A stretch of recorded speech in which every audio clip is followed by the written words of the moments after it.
Break के बाद एक बार फिर आपका इस्तकबाल करते हैं और एक बार फिर से बात कर लेते हैं सर सैयद डे की, जिसकी तस्वीर लगातार हम आपको दिखा रहे हैं। पूरे मुल्क में ही नहीं बल्कि दुनिया में आज सर सैयद डे की तकरीब मनाई जा रही, मुनक्किद की गई है और अपने अपने तरीके से तमाम अलीग्स जो हैं आज इस जश्न में शामिल होते हुए दिखाई दे रहे हैं। अलीगढ़ की खुद तस्वीर दिखाने के लिए हमारे साथ हमारे नुमाइंदे एक बार फिर से जुड़ चुके। मेहताब आलम अलीगढ़ के एथलेटिक ग्राउंड में मौजूद है हमारे नुमाइंदे। मेहताब, क्या कुछ देख पा रहे हैं?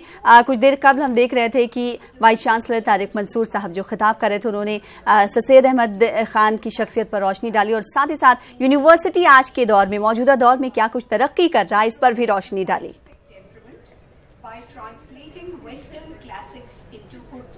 सना, इस वक्त जो है हम एथलेटिक ग्राउंड में मौजूद है। प्रोफेसर सीमा हसन साहिबा जो है का उनका खिताब चल रहा है। इसके बाद जो हम चीफ गेस्ट है डॉक्टर SY कुरैशी जो है अपना ख्यालात का इजहार करेंगे।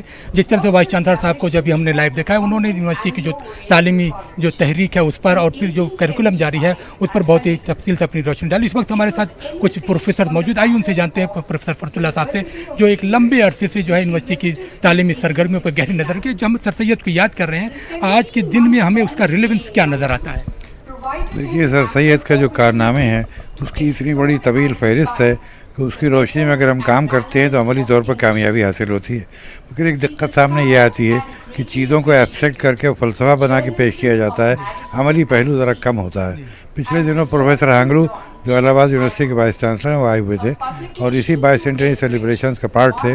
मैं भी उनके साथ स्टेज पे था। एक तकरीर मैंने भी करी, उन्होंने भी करी और फोकस हमारा इसी पर था कि इन नज़रियात को अमली जामा पहनाने की ज़रूरत है। यहाँ पे जिस तरह आपने कहा नज़रियात को अमली जामा पहनाने की ज़रूरत, हम लोग जो है शख्सियत की बात करें, लेकिन शख्स के जो कारनामे हैं उसको नई रोशनी जो देने की बात है उस पर हमारी नज़र कम जा रही है। देखिए, इसमें बहुत अहम काम है सर सैयद का, जो आज न सिर्फ हिंदुस्तान की बल्कि पूरी दुनिया की ज़रूरत है, और वो है इंटरफेस डायलॉग, यानी मुख्तलिफ मज़ाहिब के दरमियान में अफ़हाम व तफ़हीम का सिलसिला। इसकी बुनियाद डालने वाला सबसे पहला शख्स सर सैयद था, जिन्होंने कुरान की तफसीर भी लिखी, उसके साथ साथ बाइबिल की भी लिखी और दोनों को करीब लाने की कोशिश करी, इसलिए कि ये इंतहाई मजबूत और हुक्मरान कौम थी हिंदुस्तान में, जिसके ज़रिए हम कुछ हासिल कर सकते थे। मगर बाइबिल की तफसीर में उन्होंने कोई कम्प्रोमाइज़ नहीं किया। द होली बाइबिल बार बार लिखा है, द होली बाइबिल, जो वो डिज़र्व करती है, लेकिन उसके साथ कुरान और इस्लाम का कोई कंप्रोमाइज़ नहीं है। कोशिश इस बात की है कि पॉजिटिव पॉइंट जो कॉमन है दोनों मज़ाहिब के दरमियान वो निकल के आएँ और दोनों मज़ाहिब के जो मानने वाले हैं उस पर अमल करें। ये बहुत बड़ा कंट्रीब्यूशन है। इसकी आज यूरोप को भी ज़रूरत है, हिंदुस्तान को भी ज़रूरत है। और अलीगढ़ यूनिवर्सिटी से बड़ी कोई मिसाल इसलिए नहीं है क्योंकि हमारे बारे में लोग कुछ मुतासबाना राय रखते हैं। मेरी मीडिया से भी ये दरख्वास्त है कि वो उन तासुबात को दूर करके असलियत कैंपस पर आके देखें और पेश करें, क्योंकि मेरी नज़र में मैं यहाँ का तालिब इल्म भी रहा हूँ, उस्ताद भी रहा हूँ और अब भी उस्ताद के फ़राइज़ अंजाम देता हूँ। लेकिन मैं ये अर्ज़ करता हूँ कि ऐसा कैंपस, ऐसा अदारा जिसका फ़लसफ़ा और जिसके नज़रियात पूरे हिंदुस्तान के लिए एक तजर्बा का बन सकते हैं, उस पर अमल करना चाहिए। मीडिया को भी चाहिए कि वो इसको सपोर्ट करे ताकि अलीगढ़ का सही पैगाम दे जाए। मीडिया सपोर्ट कर रहा है, लेकिन बहुत सारी चीज़ें जिस तरह से आपने कहा कि यूनिवर्सिटी को जो दरपेश मसाइल हैं, जो चैलेंजेस हैं, उस पर काम करने की ज़रूरत है। और जिस तरह से सर सैयद ने उस ज़माने में काम किया था और जिस तरह से उन्होंने बाइबल पर काम किया, बाइबल के साथ साथ उन्होंने कुरान पर काम किया और फिर हिंदुस्तान को बार बार ये कह रहे हैं कि हिंदुस्तान एक खूबसूरत दुल्हन की तरह है और इसमें जो है दोनों की खूबसूरती इसी में है कि उसकी जो खूबसूरती दोनों आंखों को महफूज किया जाए। अगर किसी एक आंख को भी नुकसान पहुंचता है तो जाहिर सी बात हिंदुस्तान के कल्चर को जो है नुकसान पहुंच रहा है और सर सैयद किसी भी तरह से हिंदुस्तानी कल्चर को मजरू होता नहीं देख सकते थे। यहाँ पे सना हमारे साथ कुछ और तलबा भी हैं, तलबा के साथ जो असातिज़ा भी हैं, उनसे भी जानते हैं जो है आज का दिन आपके लिए कितना खास है। जी, आज का दिन हमारे लिए बहुत ख़ास है क्योंकि अलीगढ़ मुस्लिम यूनिवर्सिटी के फाउंडर सर सैयद अहमद ख़ान का आज 201 बर्थडे है। तो हम लोग सबसे पहले अलीगढ़ मुस्लिम की तरफ से पूरी दुनिया में जहाँ जहाँ भी AMU के अलुमनाइज़ हैं उनको सर सैयद डे की मुबारकबाद देते हैं। और मैं आपको ये बता देना चाहता हूँ कि सर सैयद अहमद ख़ान यूथ के एक रोल मॉडल थे। सर सैयद अहमद ख़ान ये चाहते थे कि जो इल्म की शमा उन्होंने अलीगढ़ में जलाई है वो पूरी दुनिया में फैले, पूरे गाँव में जाए, बड़े बड़े शहरों में जाए। और अल्हम्दुलिल्लाह आज जो AMU के अलुमनाइज़ हैं वो इस जगह काम कर रहे हैं और छोटे छोटे गाँव में स्कूल्स खोले जा रहे हैं। बहुत सारी NGOs जो AMU से निकल के जाती हैं वो काम करती हैं और गरीब और पिछड़े तबके के बच्चों को वो एजुकेशन देती हैं। जिस तरह से आपने देखा कि जो है यहाँ पे जो भी तलबा हैं उन्होंने बताया कि जो है इस तहरीक को जो सर सैयद ने शुरू की थी उस तहरीक जो 1857 के बाद जब हिंदुस्तान का पूरा शिराजा बिखरा हुआ था, हिंदुस्तानियों का शिराजा बिखरा बिखरा हुआ था, मुसलमानों का शिरादा बिखरा हुआ था, और सर सैयद ने मॉडर्न एजुकेशन के जरिए जो है हिंदुस्तानियों की सरबुलंदी का ख्वाब देखा। तो एक ऐसे वक्त में जहाँ पर मुसलमान अंग्रेज़ों की लाई हुई हर चीज़ से नफरत करते थे, लेकिन सर सैयद ने जो कारनामा अंजाम दिया था, हमें देख रहे हैं कि उस इनकलाब की रोशनी में, उस तहरीक की रोशनी में, उस तालीमी तहरीक की रोशनी में, उस ज़माने में जहाँ पर पूरी जो है सर सैयद ने जब सर्वे किया था मुत्तहिदा हिंदुस्तान, जिसमें बांग्लादेश और पाकिस्तान भी शामिल था, कुल 26 ग्रेजुएट थे। आज अगर हम इसकी बात करें तो पूरे हिंदुस्तान में 26 लाख से ज़्यादा आपको जो है मुसलमान दानिशवर और ग्रेजुएट मिलेंगे। आइए जो है फिर आपसे बात करते हैं, जो हम सर सैयद की तालीमी तहरीक की बात करते हैं, उसके रिलेवेंस की बात करते हैं। जाहिर सी बात है सर सैयद ने उस ज़माने में जो ख्वाब देखा था, अब हम 21वीं सदी में हैं, उससे नई रोशनी हमें क्या मिलती है? देखिए, अलीगढ़ मुस्लिम यूनिवर्सिटी को इस्टेब्लिश करने का मेन मकसद जो कि सर सैयद अहमद ख़ान ने खुद ही कहा है कि मतलब कि in general for Indians and specific for Muslims, तो लेकिन उससे बात अब आगे बढ़ चुकी है। अलीगढ़ मुस्लिम यूनिवर्सिटी अकेले ही जो है वो सब कुछ नहीं कर सकती, इसीलिए 3 सेंटर्स भी हमने इस्टेब्लिश किया। और उसके अलावा जो हमारे एलुमनाई हैं, जिन्होंने मतलब कि कम से कम सैकड़ों स्कूल्स खोल रखे हैं, यूनिवर्सिटी भी खोल रखी है कुछ लोगों ने, तो जो अलीगढ़ मूवमेंट का जो पार्ट था वो चल रहा है। लेकिन फिर मैं एक बात ये कहूँगा कि उसको और ज़रा ऑर्गेनाइज करने की ज़रूरत है, और उसको एक अच्छे शक्ल में दे करके, एक अच्छे शक्ल से दे करके, जिसको ताकि आज हम ये सवाल पूछ रहे हैं कि अलीगढ़ मूवमेंट कहाँ गया, लेकिन ऐसा नहीं है कि वो कहीं गायब हो गया है, वो है मूवमेंट की ही देन है कि हमें जामिया मिल्लिया इस्लामिया दिखाई देता है। अलीगढ़ मूवमेंट की ही देन है कि हमें मौलाना मोहम्मद अली जौहर यूनिवर्सिटी दिखाई देती है, और हम अगर साउथ इंडिया के जाएँ बहुत सारे तालीमी इदारे दिखाई देते हैं। सर सैयद की तहरीक का ही ये फैजान है, जब उन्होंने तहरीक शुरू की थी हिंदुस्तान के तकरीबन हर जिले में, शुमाली हिंदुस्तान के, हमें अंजुमन स्कूल या इस्लामिया स्कूल देखने को मिलते हैं। लेकिन सवाल ये है कि अगर हम इस वक्त की बात करें तो उस तहलीमी तहरीक को नई रोशनी कैसे मिल सकती है, इस पर फरतुल्लाह साहब से जाना, क्योंकि हम नए ज़माने के जब हवालों की बात करते हैं तो उसको कैसे हम नए उसमें ले जा सकते हैं? देखिए, मामला ये तालीम जो है वो सोसाइटल रिक्वायरमेंट्स को पूरा करती है, नेशनल रिक्वायरमेंट्स को पूरा करती है, और उस रोशनी में जो अलीगढ़ में काम हो रहा है उसकी तफसील किसी वक्त आप देखें आपको बताई जाएगी। अभी वाइस चांसलर ने तफसील पेश की है। हमारी यूनिवर्सिटी में हर साल तकरीबन 5-6 नए कोर्सेज खोले जाते हैं, और वो कोर्सेज वो होते हैं कि जिसकी कौम को ज़रूरत है, जिसकी सोसाइटी को ज़रूरत है, जिसकी इंडस्ट्री को ज़रूरत है, तालीमी मैदान में इम्तियाज़ के लिए ज़रूरत है। मैं आपको अर्ज़ करूँ कि इंग्लिश डिपार्टमेंट का आदमी हूँ। हमने 15 साल पहले इंग्लिश डिपार्टमेंट में ऐसे 2 कोर्सेज, एक अंडर ग्रेजुएट और एक पोस्ट ग्रेजुएट खोला कि जिसकी बदौलत आज तकरीबन हमारे 20,000 बच्चे गल्फ में अंग्रेजी पढ़ा रहे हैं। जिस तरह से आपने कहा कि बहुत सारे कोर्स खोले जा रहे हैं, लेकिन एक अलीगढ़ मुस्लिम यूनिवर्सिटी या इसके 2 सेंटर्स तमाम ज़रूरियात को, हिंदुस्तान के मुसलमानों की जो एक्सपेक्टेशन है पूरी नहीं कर सकते। नए इदारे को हमें कायम करना होगा, और इस नए इदारे में जब तक हम एलुमनाई को शामिल नहीं करेंगे, उनके रोल को शामिल नहीं करेंगे जो पूरी दुनिया में फैले हुए। हम देख रहे हैं कि हर साल एलुमनाई मीट होती है, बातें होती हैं, लेकिन उस पर कोई कंक्रीट जो डिसीजन जो है कोई उसका हमारे सामने नहीं आ रहा। यहाँ पर रिजवान साहब फिर आपके पास आना चाहिए, क्योंकि आप जो है एक्सीलेंस उससे जो है जुड़े हुए हैं। क्या वजह है कि इसमें जो कुछ अहम फैसला नहीं आ पा रहा है? एलुमनाई के बारे में देखिए, ऐसा है कि जो आज के तारीख में, देखिए मैं आपको एक चीज़ बताना चाहता हूँ कि कुछ चीज़ें हैं जो कि अभी जिसको के नए मंत्राज हैं ऑफ हायर एजुकेशन, जैसे आप एलुमनाई की बात कर रहे हैं, या प्लेसमेंट की बात कर रहे हैं, या आउटरीच एंड एक्सटेंशन प्रोग्राम की बात कर रहे हैं, ये सारे these are all new mantras of quality in higher education. We have also started initiated the process, and as I said we have generated a website, और कल ही वाइस चांसलर साहब ने कहा कि एक पूरी डायरेक्टरी हम तैयार कर रहे हैं। So we are giving it a shape to connect the alumni and then engage the alumni in the process. The engagement of the alumni will be in 2 ways helpful. One, in helping the university, and number 2, in expanding the Aligarh movement. जाहिर सी बात है, कई ऐसी चीजें हैं जिन पर काम करने की अभी भी जरूरत है। तमाम लोगों का बेहद शुक्रिया अदा करना चाहेंगे, और इस वक्त आपको सीधे लिए चलते हैं मुंबई, जहां पर हज हाउस में एक तकरीब का इनेकाद किया गया, और इस वक्त मरकजी वजीर मुख्तार अब्बास नकवी इस तकरीब से खिताब कर रहे हैं। अब हज शेड्यूल का भी ऐलान होने वाला है। ऐलान आज हमने जो बताया जाता है कि हिंदुस्तान के किसी भी बिल्डिंग पे सबसे ऊंचे नेशनल फ्लैग, राष्ट्रीय झंडे, तिरंगे को फहराने के साथ किया है। और हिंदुस्तान के किसी भी बिल्डिंग के सबसे ऊंचे झंडे के फहराने के साथ हिंदुस्तान के जो मुसलमान हैं उनके हज पर जाने के लिए आज हज 2019 का ऐलान किया है। और ये हज 2019 100% डिजिटल भी होगा और साथ ही साथ सब्सिडी फ्री भी होगा, कोई सब्सिडी नहीं है। पिछली बार भी बिना सब्सिडी का हुआ, लेकिन इस बार भी 100% बिना सब्सिडी के। मैं इसलिए बार बार दोहरा रहा हूं कि सब्सिडी के नाम पे हम लोगों ने बहुत लोगों ने कोसा है, बहुत लोगों ने शिकायतें की। जब मैं आया तो मैंने कहा कि भाई सब्सिडी हमें ज़रा पूरा चेक करना है। हमने जाने आलम साहब से कहा ज़रा पूरा इसकी स्टडी करिए। जाने आलम साहब ने पूरी स्टडी की। साहब उन्होंने कहा कि ऐसा है कि सब्सिडी में से हिंदुस्तान के मुसलमानों का तो नुकसान नहीं है और फ़ायदा नहीं है, और लोगों का फ़ायदा ज़रूर है। तो इसलिए जो है इसका ख़त्म करना ही जो है हिंदुस्तान के हज के हाजियों के लिए भी और मुसलमानों के लिए भी अच्छा होगा। और हम लोगों ने ख़त्म किया।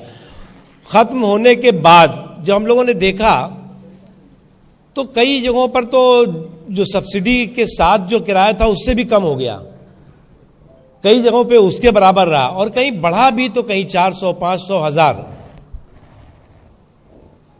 इस बार 20 एम्बार्केशन पॉइंट, 21 एम्बार्केशन पॉइंट से हिंदुस्तान के जो मुसलमान हैं वो हज के लिए जा सकेंगे। एक एम्बार्केशन पॉइंट नया जोड़ा गया है केरला का कालीकट। बहुत दिनों से वहाँ से मांग भी थी, और साथ ही साथ वहाँ पर जो है पहले वो एम्बार्केशन पॉइंट था जिससे हाजी जाया करते थे, लेकिन वो वहाँ का एयरपोर्ट, वहाँ के एयरपोर्ट की जो है वो मरम्मत वगैरह जो हो रही थी उसकी वजह से उस वक्त उसको बंद किया गया था। उसके अलावा जो हमने ऑप्शन दिए हुए हैं, ये पहली बार है। पिछली बार हम लोगों ने ऑप्शन दिया था। पहले ये था कि तय हो जाता था कि साहब जो मुंबई से जाने वाला है वो मुंबई के अलावा कहीं से नहीं जा सकता, जो श्रीनगर से जाने वाला है वो श्रीनगर के अलावा कहीं से नहीं जा सकता। इस बार भी हमने ऑप्शन रखा है कि जम्मू कश्मीर का जो भी हाजी है वो दिल्ली से भी जा सकता है और श्रीनगर से भी जा सकता है। उसका पिछली बार का हमने किराया भी लिख दिया है कि भाई दिल्ली से जाने पे 75,000 लगेगा और श्रीनगर से जाने पे लगभग 1,10,000 लगेगा। उसी तरह से आसाम, मेघालय, मणिपुर, अरुणाचल प्रदेश और सिक्किम के लोग कलकत्ता से भी जा सकते हैं, गुवाहाटी से भी जा सकते हैं। झारखंड के लोग जो है कोलकाता से भी जा सकते हैं और खुद रांची से भी जा सकते हैं। उसका किराया भी अप्रॉक्सीमेट लिख दिया गया है कि अगर आप कोलकाता से जाएंगे तो 95,000 लगेगा, और जो पिछली बार था, और अगर आप रांची से जाएंगे तो 1,12,13,000 रुपये लगेगा। उसी तरह से मध्य प्रदेश के कुछ इलाके जो हैं उनको उसमें जोड़ा गया है। वो मुंबई से भी जा सकते हैं और भोपाल से भी जा सकते हैं। उसमें भी लिख दिया गया है कि मुंबई से जाएंगे तो आपको 64,000 लगेगा और भोपाल से जाएंगे तो लगभग 1,00,000 के इर्द गिर्द होगा। उसी तरह से मंगलूर का जो है उसमें बेंगलोर से भी जा सकते हैं, मंगलुरु से भी जा सकते हैं। मुंबई के लोग जो है वो जो गोवा के लोग हैं मुंबई से भी जा सकते हैं, गोवा से भी जा सकते हैं। हैदराबाद और औरंगाबाद ऑप्शन है, लखनऊ, वाराणसी ऑप्शन है। इस तरह से ये ऑप्शन पहली बार किया गया और इसका बहुत ही पॉजिटिव रिस्पांस आया। हालांकि जब लोगों को लग रहा था सब्सिडी खत्म हो जाएगी तो बहुत किराया बढ़ जाएगा, और इसलिए जो है वो कई जो एम्बार्केशन पॉइंट हैं उन एम्बार्केशन पॉइंट के लोगों ने जो है वो जो जहाँ पे कम किराया था वहाँ भर दिया। बाद में उन्होंने कहा था हमारे यहाँ तो किराया बढ़ा ही नहीं, अब हमको वापस कर दीजिए। तो क्योंकि एयरलाइंस के साथ ये सारा एक एग्रीमेंट होता है इसलिए वो पॉसिबल नहीं था। इस बार भी ऑप्शन दिया गया है। ऑप्शन के हिसाब से जो लोग भी भरेंगे जहाँ पर, वहाँ पर हज कमेटी उसको देखेगी।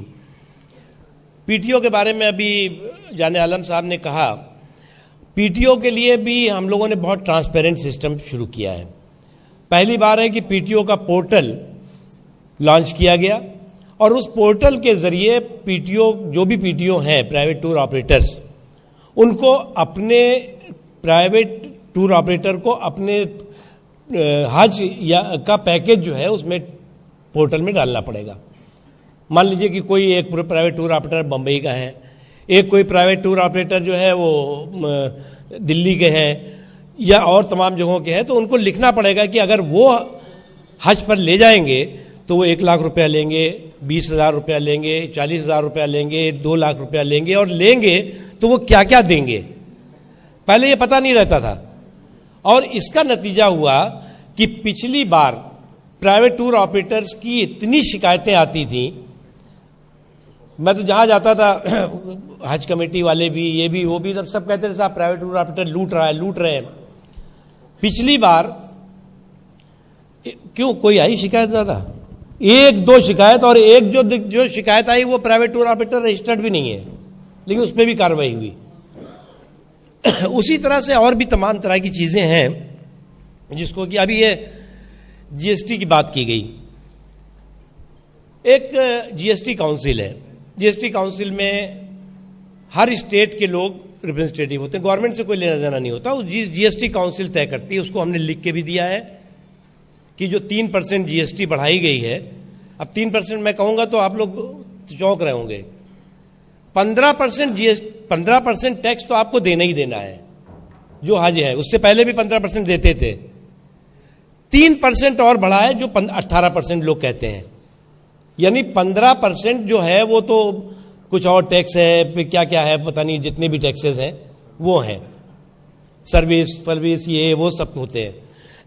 3% उसमें बढ़ा हुआ है, यानी 15 + 3। तो अगर जीएसटी काउंसिल कम भी करेगी तो 3% करेगी, वो हम लोगों ने कहा हुआ है करने के लिए। उसके अलावा सऊदी अरब ने जो नए टैक्स लगा दिए उसकी हमारी उसकी जिम्मेदारी नहीं है, क्योंकि उसके लिए तो हम नहीं कह सकते किसी सरकार से। पहली बार है कि सऊदी अरब की सरकार ने भी कई टैक्सेस लगाए हैं, कई चीजों पे टैक्स लगाया है, लेकिन उसके बावजूद भी हमारी कोशिश रही कि हिंदुस्तान का जो मुसलमान हज करने जा रहा है उसके ऊपर कोई भी नाजायज बोझ ना पड़े। और इस बार जो है वो इसीलिए कोई ये नहीं कह सकता है कि हम तो अफोर्ड कर ही नहीं सकते थे हज जाने के लिए। हिंदुस्तान के इतिहास में सबसे ज्यादा 1,75,000 से ज्यादा हिंदुस्तानी मुसलमान इस बार हज करने गया है, कभी इतने नहीं गए। और इंशाअल्लाह हमारी कोशिश होगी कि अगली साल और जाए। तो हमारी पूरी ये कोशिश है और उसको हम जो है वो पूरी तरह से आगे करेंगे। हमें खुशी इस बात की है कि आज हम लोगों ने जो है वो, अगर आप 3-4 साल पहले का देखें तो लगभग 3 महीने 2.5 महीने पहले हज का अनाउंसमेंट किया गया है, और इस बार भी जो है वो पिछली बार से इस बार भी लगभग 1 महीने से इर्द गिर्द से पहले हम लोगों ने हज का ऐलान किया है। और जो प्रोसेस है वहाँ पर मकान लेने का, वहाँ पर जो है वो ट्रांसपोर्टेशन का, और भी प्रोसेस आज से ही शुरू हो जाएगा। मैंने कहा हुआ है, मैंने वहाँ पर भी सऊदी अरब के भी जो हमारे काउंसलेट के लोग हैं, ऑफिसर्स हैं, उनको कहा, हमने कहा इंतज़ार मत करो कि हमारा कोटा कब मिलेगा। अरे भैया हमारा कोटा इतना तो है ही है जितना पिछला था, बढ़ेगा ले लेना बाद में। तो आखिर तक वो लोग वेट करते थे कि साहब पहले हो जाए, फिर हमारा जाके और वहाँ के मंत्री, हमारे मंत्री का दस्तखत हो जाए, तब जाकर के हम जो है वो मकान उकान देखेंगे। और होता रहे तब तक जो है वो महंगा हो जाता था, दुनिया के और कंट्री खरीद लेती थी, हमारे पास बचता ही नहीं था। हमने कहा जाके शुरू कर दो अभी से। और वो जो है वो मुझे लगता है कि वो जल्दी ही वो भी प्रोसेस शुरू होगा। उसके अलावा एक बहुत कंफ्यूजन था, मैं जब खुद भी कई बार गया तो मैंने कहा कि ये ग्रीन के लिए जो है वो क्यों इतना मारामारी चलती है, क्योंकि शुरू से बचपने से हम भी सुनते आ रहे थे ग्रीन मतलब कि हम समझते थे कि हरम शरीफ के अंदर ही बैठ करके रहना है वहां। वो भी 2 किलोमीटर पे है और वहां पर कोई कुकिंग नहीं कर सकते आप, कोई ट्रांसपोर्ट नहीं है। अजीजिया वगैरह में आपके लिए ट्रांसपोर्ट है, ट्रांसपोर्ट से जाएंगे, वहां पर आप अपने कमरे में बैठ करके खाना वाना सब बना सकते हैं। इसलिए हमने वो ग्रीन का चक्कर इस बार खत्म किया है। हमने लिखा हुआ है NCNT, no cooking and no transport zone. एक होगा अजीजिया और एक होगा NCNT। तो ये जो जोन होंगे ये 2 होंगे। अब उसमें लिखा हुआ है कि यहां से आपको पैदल 2 किलोमीटर 1.5 किलोमीटर तक जाना होगा और वहां पर कोई आप कुछ खाना नहीं बना सकते, अपने किसी तरह का जो है वो गैस नहीं रख सकते। वो उनकी गवर्नमेंट का ये सिस्टम है, हमारा नहीं है ये। तो ये सारी चीजें क्लियरिटी हो जाएगी लोगों को, जो आसानी से लोग जो है समझ पाएंगे कि हमें कैसे कहाँ रहना है, हमें किस तरह से कौन सी सहूलियत मिलेगी और किस तरह से चीजें होंगी। और इसमें भी बहुत सी चीजें हमने जो है वो ये जो फार्म आज किया है उसमें फार्म में बहुत सी चीजें क्लियर की गई हैं। उसके अलावा मैं जो हमारे फ्लैग फाउंडेशन को भी बहुत बहुत मुबारकबाद देता हूं और शुक्रिया अदा करता हूं कि उन्होंने जो है वो बहुत हज कमेटी का बहुत ही सहयोग किया। और जब हम प्राउडली पूरी दुनिया में कहेंगे, हिंदुस्तान में कहेंगे कि हिंदुस्तान की किसी बिल्डिंग पर तिरंगा अगर सबसे ऊंचा फहरा रहा है तो वो मेरे मुंबई का हज हाउस है, तो उसमें आपका भी बड़ा भारी योगदान होगा। 20 बाई 30 फुट का कि ये बड़ा है, मतलब का झंडा है ये, जिसे 30 मीटर हाई मास्ट क्या कहते हैं कि सारे मुंबई हज हाउस के उसमें लगाया गया है। ये 350 की ऊंचाई पे लहराएगा और इसके अलावा जो है वो जो जिसे कहते हैं सी लेवल, समुद्र तल से 116 मीटर है। तो ये इसके लिए भी आप सबको बहुत बहुत मुबारकबाद और मुझे खुशी है कि इस 2 तारीखी मौके के आप सब गवाह हैं। आप सबको बहुत बहुत शुक्रिया, बहुत बहुत धन्यवाद। तो मरकजी वजीर मुख्तार अब्बास नकवी हज हाउस में खिताब कर रहे थे। आपको बता दें कि हज 2019 के शेड्यूल का उन्होंने ऐलान कर दिया है। इस बार उन्होंने कहा कि 21 इम्बाकेशन पॉइंट बनाए जाएंगे। पहले 20 इम्बाकेशन पॉइंट है जिसमें एक और मजीद इजाफा किया गया है, वो है कैलिकट केरला का इम्बाकेशन पॉइंट एक और जोड़ा गया है इन तमाम इम्बाकेशन पॉइंट्स में। और साथ ही साथ आपको बता दें कि हज के प्रोसेस को लेकर उन्होंने कहा कि हज के प्रोसेस का आगाज जल्द ही होने वाला है। और साथ ही साथ सबसे अहम बात उन्होंने कही कि ग्रीन कैटेगरी में जो हाजी जाते थे वो ग्रीन कैटेगरी का नाम भी तब्दील कर दिया गया है। अब ग्रीन कैटेगरी का नाम नहीं होगा, अब ग्रीन कैटेगरी को लोग एनसी और एनटी के नाम से जानेंगे, यानी नो कुकिंग और नो ट्रांसपोर्ट, यानी जो उस एरिया में जो हाजी रहेंगे वहां पर वो खाना नहीं बना सकते और उनके लिए कोई ट्रांसपोर्टेशन सिस्टम वहां नहीं रहेगा कि वो वहां से लेकर हरम शरीफ तक, जिस तरीके से पहले तमाम हाजी वहां पर रुकते थे और वो इन तमाम चीजों को नहीं कर सकते थे। लेकिन अब इसका नाम तब्दील कर दिया गया है।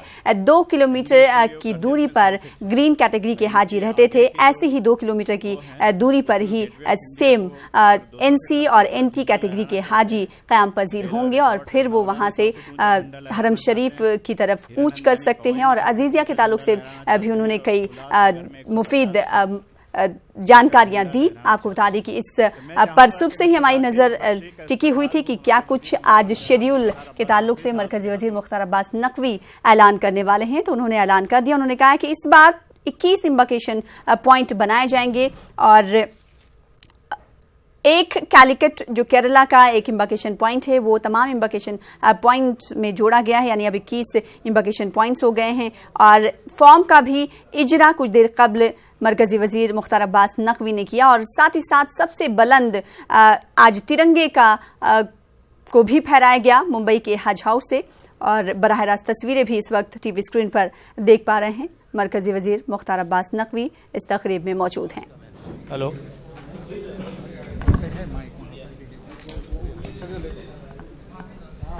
ये जरूरत नहीं है।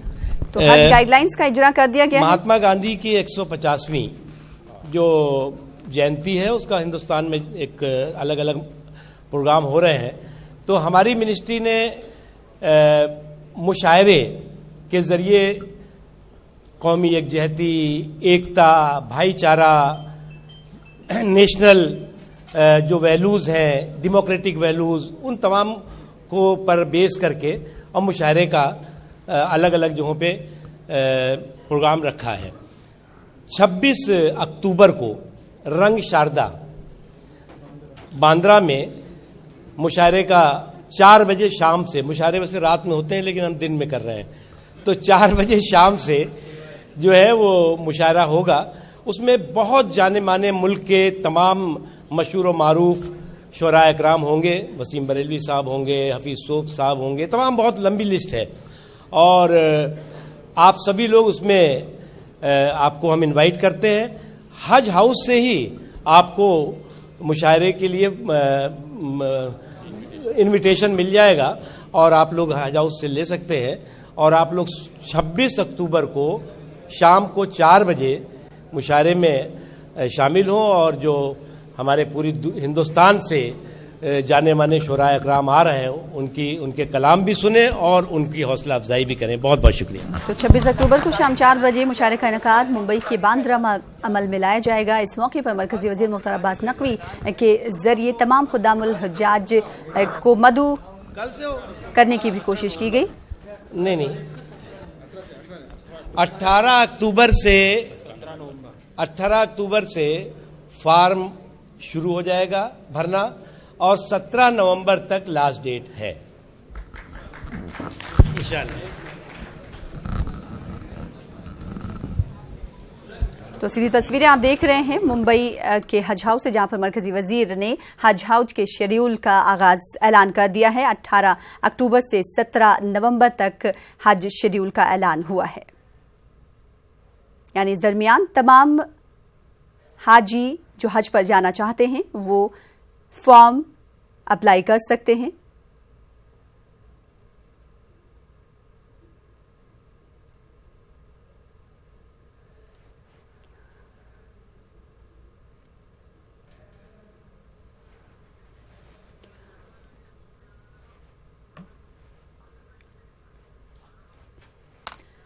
चलिए फिलहाल आगे बढ़ेंगे। अलीगढ़ से फारिग तमाम तलबा के लिए यूनिवर्सिटी का तराना जज्बात से जुड़ा है। अलीगढ़ में गुजारे दिनों की तमाम यादें इस तराने के सुनते ही जहन में ताज़ा हो जाती हैं। इस तराने के पीछे भी एक दिलचस्प कहानी है। आप देखें कहानी। मुझे दे इजाज़त। आदा।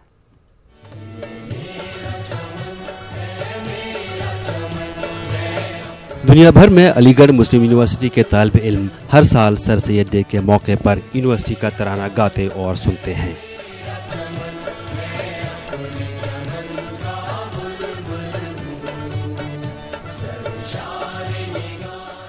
अलीगढ़ से फारिग सभी तलबा के लिए ये एक यादगार और जज्बात से जुड़ा लम्हा होता है। अलीगढ़ में गुजारे दिनों की तमाम यादें इस तराने के सुनते ही उनके जहन में ताज़ा हो जाती हैं। इस तराने के पीछे भी एक दिलचस्प कहानी है। 1936 में जब पंडित जवाहरलाल नेहरू ने अलीगढ़ मुस्लिम यूनिवर्सिटी का दौरा किया तो उन्होंने वहाँ के तलबा से यूनिवर्सिटी के तराने के बारे में मालूम किया।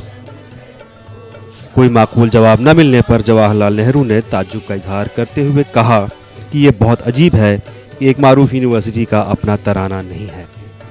इस ख्याल पर एक तालिब इल्म ने पूरी रात खर्च कर दी। अगली सुबह वो एक शाहकार के साथ तैयार था जो पहली मर्तबा यूनिवर्सिटी के स्टैच्यू हॉल में पेश किया गया। वो आला तरीन काबिल तालिब इल्म मशहूर शायर असरारुल हक मजाज था। 17 अक्टूबर 1954 को पहली बार इसकी धुन तरतीब दी गई और यूं अलीगढ़ का तराना वजूद में आया। इसके एक साल बाद ही असरारुल हक मजाज का इंतकाल हो गया।